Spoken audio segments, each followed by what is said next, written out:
اللهم صل على سيدنا ومولانا محمد افضل صلواتك بعدد معلوماتك وبارك وسلم وصل عليه. بسم اللہ الرحمن الرحیم. عزیز طلباء کرام، امید ہے انشاءاللہ العزیز آپ سب خیر و عافیت کے ساتھ ہوں گے. جامع السنن الترمذی جلد ثانی کے ابواب صفت القیامہ یا بنا بر بعض کتب جن میں عنوان ابواب الورع کا دیا گیا ہے، ان ابواب میں سے ایک اور باب من صمت نجا کے ساتھ اللہ جل شانہ کے فضل و کرم سے آپ حضرات کے خدمت میں حاضر ہونے کا موقع ملا. بحمد اللہ تعالی. عزیز طلباء کرام، آج ہمارا سبق نمبر 221 ہے، تو بڑھتے ہیں سبق کی طرف. باب وبه قال حدثنا سويد قال حدثنا عبد الله بن المبارك عن معمر عن الزهري عن أبي سلمة عن أبي هريرة عن النبي صلى الله عليه وسلم قال.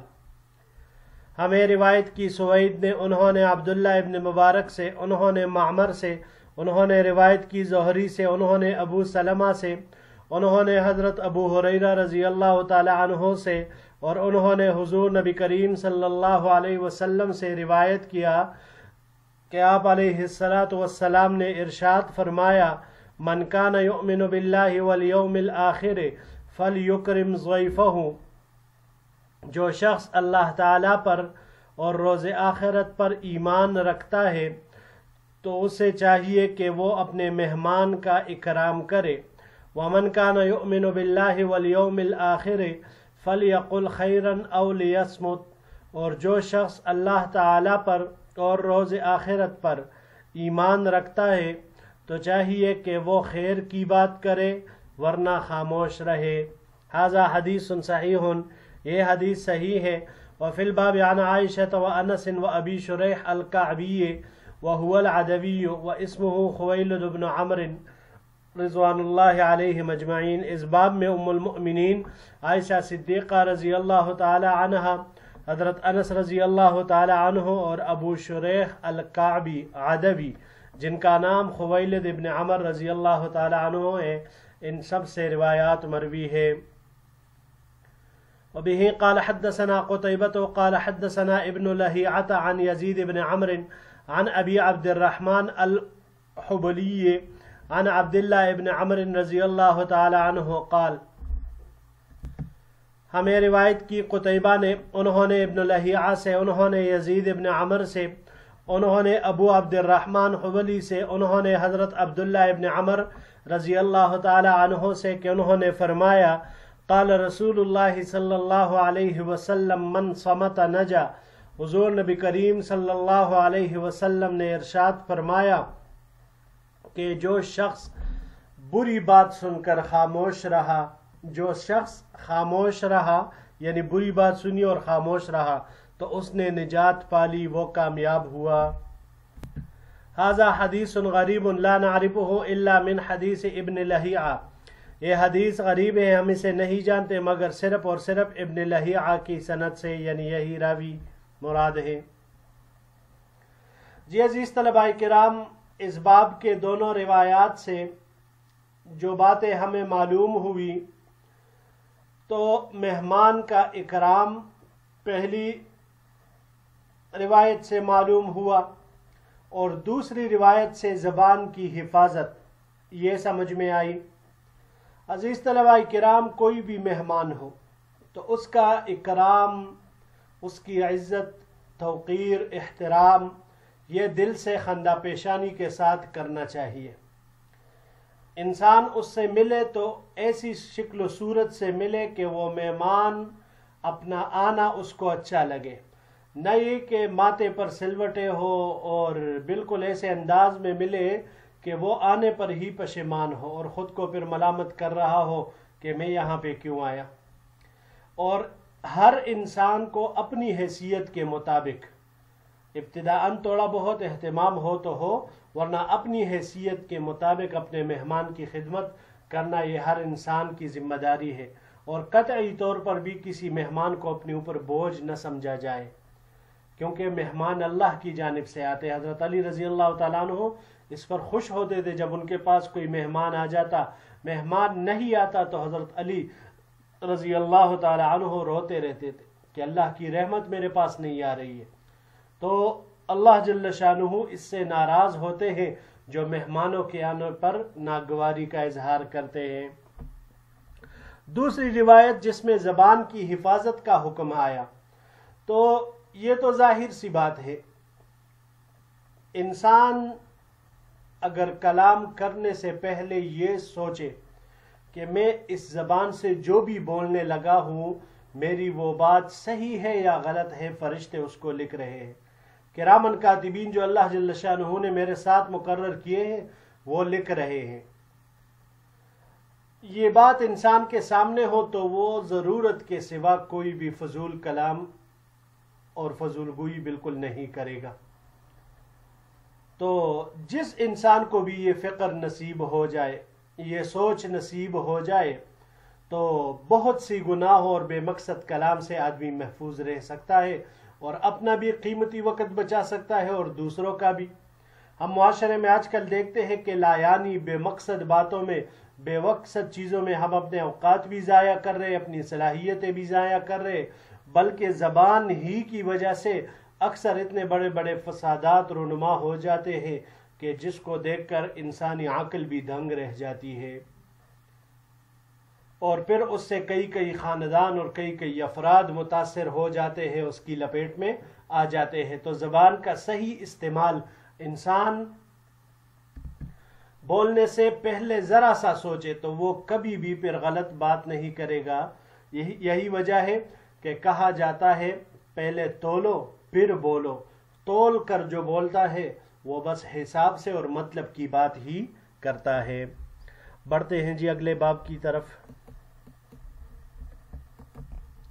باب وبه قال حدثنا ابراہیم بن سعید الجوہری قال حدثنا ابو اسامة قال حدثني بريد بن عبد الله عن ابی بردة عن ابی موسیٰ رضی اللہ تعالی عنہ قال، ہمیں روایت کی ابراہیم ابن سعید جوہری نے، انہوں نے روایت کی ابو اسامہ سے، انہوں نے روایت کی برید ابن عبداللہ سے، انہوں نے ابو بردہ سے، انہوں نے حضرت ابو موسیٰ رضی اللہ تعالی عنہ سے کہ انہوں نے فرمایا سئل رسول اللہ صلی اللہ علیہ وسلم ای المسلمین افضل، حضور نبی کریم صلی اللہ علیہ وسلم سے پوچھا گیا کہ کون سے مسلمان افضل ہے؟ قال من سلم المسلمون من لسانہ و یدہ، حضور نبی کریم صلی اللہ علیہ وسلم نے ارشاد فرمایا کہ کامل مسلمان وہ شخص ہے جس کی زبان اور ہاتھ کی ایذا سے مسلمان محفوظ رہے۔ ھذا حدیث صحیح غریب من حدیث ابی موسیٰ، یہ حدیث صحیح ہے اور غریب ہے حضرت ابو موسیٰ کی روایت سے۔ باب وبه قال حدثنا احمد بن منیع قال حدثنا محمد بن الحسن ابن ابی یزید الحمدانی عن ثور بن یزید عن خالد بن معدان عن معاذ بن جبل رضی اللہ تعالی عنہ قال، ہمیں روایت کی احمد بن منیع نے، انہوں نے محمد بن الحسن ابن ابو یزید حمدانی سے روایت کی، انہوں نے ثور ابن یزید سے، انہوں نے روایت کی خالد ابن معدان سے، خالد ابن معدان نے حضرت معاذ ابن جبل رضی اللہ تعالی عنہ سے روایت کی کہ انہوں نے فرمایا قال رسول اللہ صلی اللہ علیہ وسلم، حضور نبی کریم صلی اللہ علیہ وسلم نے ارشاد فرمایا من عیر اخاہ بذنب لم یمت حتی یعملہ، جو شخص اپنے بھائی کو کسی گناہ پر شرم دلائے، اسے عار دلائے، تو وہ نہیں مرے گا یہاں تک کہ وہ اس پر عمل نہ کر لے، یعنی خود اس میں مبتلا نہ ہو جائے۔ قال احمد قالوا من ذنب قد تاب منہ، امام احمد رحمۃ اللہ علیہ فرماتے ہیں کہ علماء کا کہنا ہے، علماء نے کہا ہے کہ ذنب سے مراد وہ گناہ ہے جس پر وہ شخص توبہ کر چکا ہے، یعنی وہ گناہ کہ وہ شخص اس سے توبہ کر چکا ہے اور پھر بھی اسے اس کی عار دلائی جا رہی ہے، اس پر شرم دلائی جا رہی ہے۔ اگر توبہ نہ کی ہو تو پھر اللہ جل شانہ سے اس میں مبتلا نہیں کرے گا۔ ھذا حدیث حسن غریب، یہ حدیث حسن غریب ہے، ولیس اسنادہ بمتصل، اور اس کی سند متصل نہیں ہے۔ وخالد بن معدان لم یدرک معاذ بن جبل، خالد بن معدان ان کی ملاقات حضرت معاذ بن جبل رضی اللہ عنہ سے ثابت نہیں ہے۔ وروی عن خالد بن معدان انہ ادرک 70 من اصحاب النبی صلی اللہ علیہ وسلم، جبکہ خالد بن معدان سے روایت کی ہے کہ انہوں نے 70 صحابہ کرام سے ملاقات کی ہے، ان کو پایا ہے۔ جی عزیز طلباء کرام، پہلی باب کی مختصر سی روایت میں حضور نبی کریم صلی اللہ علیہ وسلم سے پوچھا گیا کہ مسلمانوں میں بہترین مسلمان کون ہے؟ تو آپ علیہ السلام نے جو جواب ارشاد فرمایا وہ یہ ہے کہ من سلم المسلمون من لسانہ و یدہ، کہ جس کے ہاتھ اور زبان کے ایذا سے دوسرے مسلمان محفوظ رہے۔ تو اس روایت سے ہمیں یہ معلوم ہوا عزیز طلباء کرام کہ اسلام اور مسلمان یہ صرف وہ نہیں ہوتا جو عبادات کو ہی سب کچھ سمجھتے ہیں، یعنی صرف عبادات کو اپنانے سے کوئی بھی مسلمان نہیں کہلائے گا کامل، بلکہ کامل مسلمان وہ ہے جو اپنی زندگی اس نہج سے گزارے گا، اس انداز سے گزارے کہ عبادات کے ساتھ ساتھ اس کے بدن سے کسی کو ذرہ برابر بھی تکلیف اور ایذا نہ پہنچے، خاص طور پر ہاتھ سے، کیونکہ عام طور پر سے مار پیٹ ہاتھ سے ہوتی ہے، اور زبان کا ذکر خاص طور سے آیا کیونکہ بری باتیں، غلط نام، غلط القابات، گالیاں، دوسری چیزیں یہ ساری زبان ہی ادا کرتی ہے، کہ عموماً یہ دو اندام ہی لوگوں کی ایذا رسانی کا سب سے زیادہ سبب بنتی ہے۔ پھر حدیث مبارک میں لسان کو مقدم کیا ہاتھ پر، لسان یعنی زبان کو مقدم کیا ہاتھ پر، تو اس میں بھی اس طرف اشارہ ہے کہ زبان کا نقصان پھر ہاتھ سے بھی زیادہ ہے، کہیں زیادہ ہے۔ جو کتابوں میں ایک شعر ذکر ہے، جراحات السنان لها التیام ولا یلتام ما جرح اللسان، یعنی تیروں سے انسان جب گائل ہو جائے تو اس زخم کا علاج ہو سکتا ہے، وہ ایک دن آ کر وہ زخم بھر جاتے ہیں، لیکن جو زخم زبان کی وجہ سے انسان کو لگے وہ زخم پوری زندگی انسان کبھی بھولتا نہیں، اور وہ پھر بڑھتے بھی نہیں،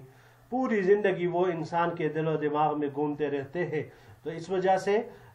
تیر و شمشیر کے زخم وہ بھر جاتے ہیں لیکن زبان کے زخم نہیں بھرتے، تو اس میں بہت زیادہ احتیاط سے کام لینا چاہیے۔ اگلی باب کی روایت سے یہ معلوم ہوا کہ کسی کو بھی پہلے کیے گئے گناہ پر شرمندہ نہ کیا جائے۔ کسی مسلمان سے کوئی گناہ سرزد ہو جائے اور وہ اس سے توبہ کر لے تو اسے اس پر قطعی طور پر شرمندہ نہ کیا جائے، نہ تانا دیا جائے، نہ شرم دلائی جائے، نہ عار دلائی جائے، کیونکہ نقصان اس کا یہ ہے کہ یہ جو عار دلانے والا ہے، شرم دلانے والا ہے، تانا دینے والا ہے، یہ خود مرنے سے پہلے ہی اس گناہ میں مبتلا ہوگا، یعنی اسے اس وقت تک موت نہیں آئے گی جب تک وہ اس گناہ میں مبتلا نہ ہو جائے۔ جی بڑھتے ہیں آخری سلائیڈ کی طرف۔ باب وبه قال حدثنا عمر بن اسماعیل بن مجالد ابن سعید الحمدانی قال حدثنا حفص بن غیاس وحدثنا سلمة بن شبیب قال حدثنا أمية بن القاسم قال حدثنا حفص بن غياس عن برد بن سنان عن مكحول عن واثلة بن الأسقع رضی اللہ تعالی عنہ قال، ہمیں روایت کی عمر بن اسماعیل بن مجالد بن سعید حمدانی نے، انہوں نے روایت کی حفص بن غیاس سے۔ دوسری سند اس روایت کی ہمیں روایت کی سلمۃ بن شبیب نے، انہوں نے امیہ ابن قاسم سے، امیہ ابن قاسم نے کہا کہ ہمیں روایت کی حفص بن غیاس نے، انہوں نے برد ابن سنان سے، انہوں نے مکحول سے، اور مکحول نے حضرت واصل ابن اسقع رضی اللہ تعالی عنہ سے کہ انہوں نے فرمایا قال رسول اللہ صلی اللہ علیہ وسلم لا تظہر شماتت لأخیک فیرحمہ اللہ ویبتلیک،